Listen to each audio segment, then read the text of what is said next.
ओम गणेशाय नमः। हर हर महादेव। माता पार्वती की जय। प्यारे भक्तों, आज सोमवती अमावस पर जरूर सुने गणेश भगवान की कथा।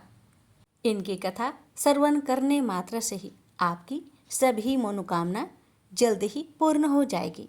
तो आइए श्रवण करते हैं गणेश भगवान की व्रत कथा। एक गांव था जिसमें एक सेठ जी अपने परिवार के साथ रहते थे। सेठ जी का गांव के पास के ही शहर में बड़ा व्यापार था। सेठ जी गणेश जी की पूजा श्रद्धा एवं विश्वास से करते थे, जिससे सेठ जी के घर में अन्न धन के भंडार सदैव ही भरे रहते थे। उनके जीवन में किसी भी प्रकार की कोई कमी नहीं थी। नित्य प्रतिदिन नियम अनुसार रोज वो नदी पर नहाने जाते और आकर गणेश जी का पूजन करते, उन्हें भोग लगाते और फिर स्वयं भोजन करते थे। यह बात सेठानी जी को अच्छी नहीं लगती थी। वो धार्मिक नहीं थी और ईश्वर में इतना विश्वास नहीं रखती थी। एक बार सेठानी जी ने सोचा कि यह इतना गणेश जी को मानते हैं, गणेश जी की पूजा करते हैं, इससे होता क्या है? आज तो देखती हूँ वो कैसे गणेश जी की पूजा करते हैं। अगले दिन जब सेठ जी नदी पर नहाने जाते हैं तो सेठानी जी गणेश जी की मूर्ति को उठाकर मूर्ति को कपड़े से ढककर बगीचे में जमीन में दबा देती है। जब सेठ जी नदी पर से नहाकर घर आते हैं और देखते हैं कि गणेश जी की मूर्ति तो मंदिर में नहीं है, तो वो सेठानी से पूछते हैं, गणेश जी की मूर्ति मंदिर में नहीं है, कहाँ गई? तो सेठानी जी बोलती है, मुझे नहीं मालूम, मूर्ति को घर में बहुत ढूंढाते हैं। उस दिन क्योंकि वो गणेश जी को भोग नहीं लगा पाए, इसके लिए सेठ जी ने अन्न जल का भी त्याग कर दिया और गणेश जी से प्रार्थना करने लगे, हे प्रभु, लगता है आप मुझसे रुष्ट हो गए हो और कहीं चले गए हो। आप अपनी कृपा दृष्टि मुझ पर बरसाइए। ये प्रभु, मुझे दर्शन दीजिए। सेठ जी ने मन ही मन सोचा कि आपसे जब तक आप मुझे मिल नहीं जाते, मुझे दर्शन नहीं दे देते, तब तक मैं अन्न जल का त्याग करता हूँ। उस दिन पूरा निकल गया। रात्रि में सेठ जी की भक्ति से प्रसन्न होकर गणेश जी भगवान ने सपने में गणेश जी भगवान एक छोटे से चूहे के साथ खेल रहे होते हैं और चूहे को खाने को लड्डू देते हैं। चूहा लड्डू लेकर बगीचे में जाता है और जमीन को खोदता है और लड्डू वहीं डाल देता है। अचानक सेठ जी की नींद खुल जाती है। सेठ जी बगीचे में जाते हैं और वहीं खोदते हैं जहां उन्होंने सपने में देखा था, और वहीं से उनको थोड़ी सी जमीन खोदने पर कपड़े में लिपटे हुए गणेश जी की मूर्ति मिलती है। सेठ जी गणेश जी की मूर्ति की पूजा करके उनको यथास्थान स्थापित करते हैं और सेठानी के पूछने पर सारा वृत्तांत उन्हें सच सच बताते हैं। बात जानकर सेठानी जी को आश्चर्य होता है और सेठानी जी मन ही मन श्रद्धा एवं विश्वास से गणेश जी भगवान की भक्त बन जाती है और सेठ जी से कहती है कि मुझसे बड़ा भारी अपराध हो गया है। अब हम दोनों पति पत्नी प्रेम सहित गणेश जी भगवान की आराधना करेंगे एवं उनकी पूजा में कभी कोई कमी नहीं आने देंगे। यह सुनकर सेठ जी अत्यधिक प्रसन्न हो जाते हैं और दोनों पति पत्नी गणेश जी भगवान को धन्यवाद करते हैं। जय बोलो, गणेश जी भगवान की जय हो, सदा ही जय हो।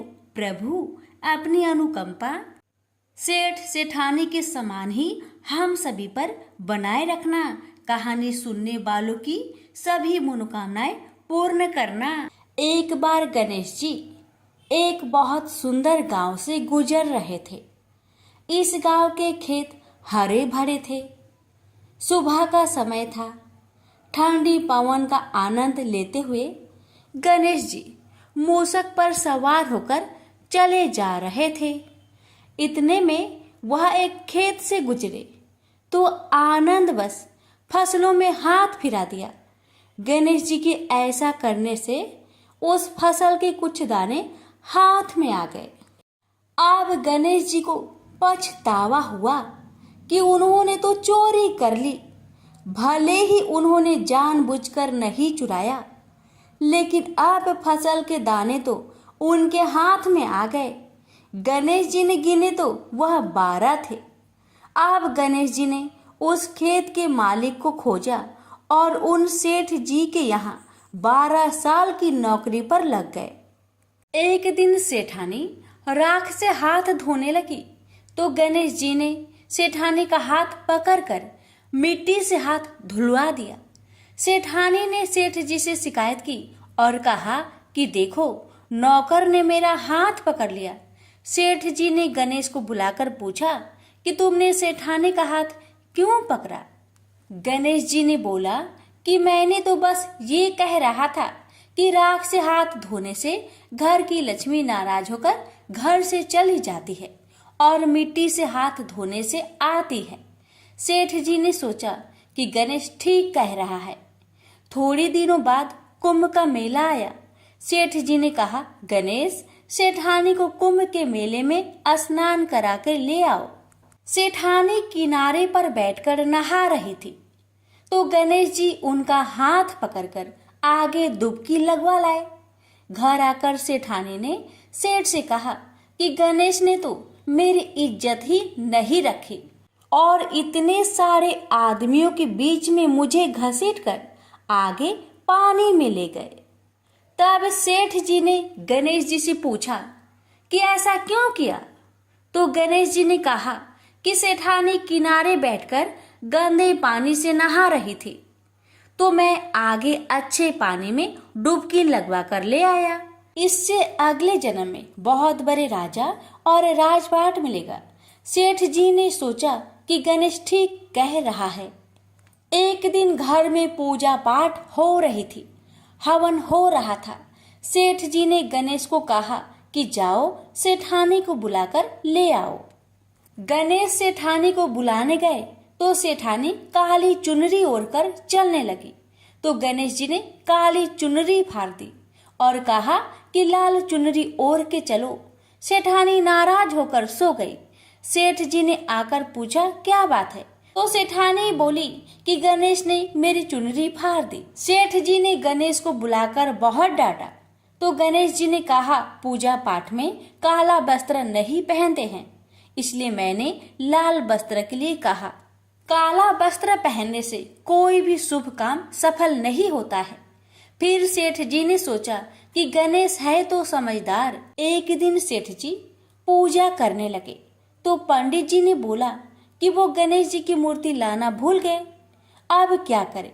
तो गणेश जी ने बोला कि मेरे को ही मूर्ति बनाकर विराजमान कर लो, आपके सारे काम सफल हो जाएंगे। यह बात सुनकर सेठ जी को भी बहुत गुस्सा आया और वे बोले कि तुम तो अब तक सेठानी से ही मजाक करते थे, मेरे से भी करने लगे। तो गणेश जी ने कहा, मैं मजाक नहीं कर रहा हूँ, मैं सच बात कह रहा हूँ। इतने में ही गणेश जी ने गणेश जी का रूप धारण कर लिया और सेठ और सेठानी ने ही गणेश जी की पूजा की। पूजा खत्म होते ही गणेश जी अंतर ध्यान हो गए। सेठ सेठानी को बहुत धोखा हुआ और उन्होंने कहा कि हमारे पास तो गणेश जी रहते थे और हमने उनसे इतना काम करवाया। तो गणेश जी ने सपने में आकर सेठ जी को कहा कि आपके खेत में से मैंने 12 अनाज के दाने तोड़ लिए थे, उसी का दोष उतारने के लिए मैंने आपके यहाँ काम किया था। सेठ जी की करोड़ों की माया हो गई। हे गणेश जी महाराज, जैसा सेठानी को दिया वैसा सबको देना, कहते को सुनते को और सारे परिवार को दे देना। जय श्री गणेश जी। एक बार पथवारी माता पाल और विनायक जी में झगड़ा हो गया। सब वापस में स्वयं को बड़ा बताने लगे। इतने में एक ब्राह्मण का लड़का आया। पाल पथवारी गजानन जी ने उसे रोका और कहा, लड़के रुक जा और हमारा न्याय कर। लड़का बोला, मैं कल वापस आऊंगा तब न्याय करूंगा। घर आकर लड़के ने माँ से कहा, माँ, मुझे कल पाल पथवाड़ी माता विनायक जी का न्याय चुकाना है। तो माँ ने कहा, बेटा सबको बड़ा बता देना। दूसरे दिन लड़का वहां गया और बोला, पाल माता आप बड़ी हो, क्योंकि हर व्यक्ति आता है और स्नान ध्यान करके शुद्ध होकर जाता है और आप सबकी रक्षा करती हैं। हे पथवाड़ी माता, आप सबसे बड़ी हो, क्योंकि कितने भी तीर्थ धर्म ध्यान कर ले पर आपकी पूजा किए बिना उनका कार्य पूर्ण नहीं होता। आप जीवित को भी तारती हैं और मरने के बाद भी उद्धार करती है। पथवाड़ी माता पथ की धारिणी, इसलिए आप बड़ी हो। अब विनायक जी से लड़का बोला, सबसे पहले शुभ काम में आपको ही मनाया जाता है। आपको ध्याए बिना कोई काम सिद्ध नहीं होता, इसलिए आप बड़े हो।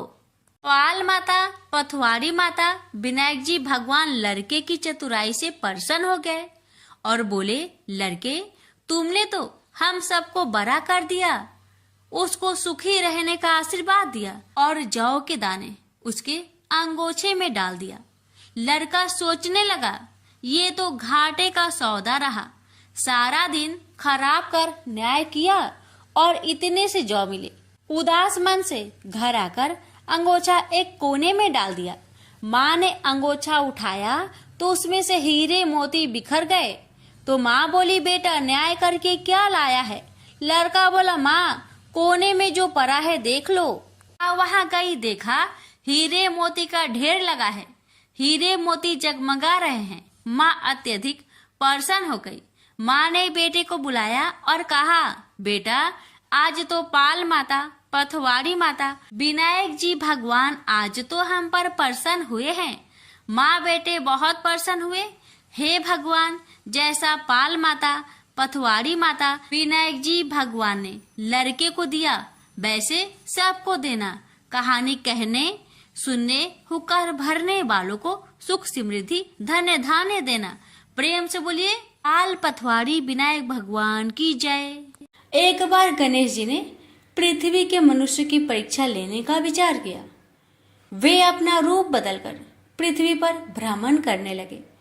उन्होंने एक बालक का रूप बना लिया।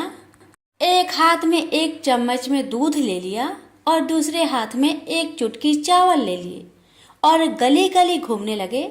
साथ ही साथ आवाज लगाते चल रहे थे, कोई मेरे लिए खीर बना दे, कोई मेरे लिए खीर बना दे। कोई भी उन पर ध्यान नहीं दे रहा था, बल्कि लोग उन पर हंस रहे थे। वे लगातार एक गांव के बाद दूसरे गांव इसी तरह चक्कर लगाते हुए पुकारते रहे, पर कोई खीर बनाने के लिए तैयार नहीं था।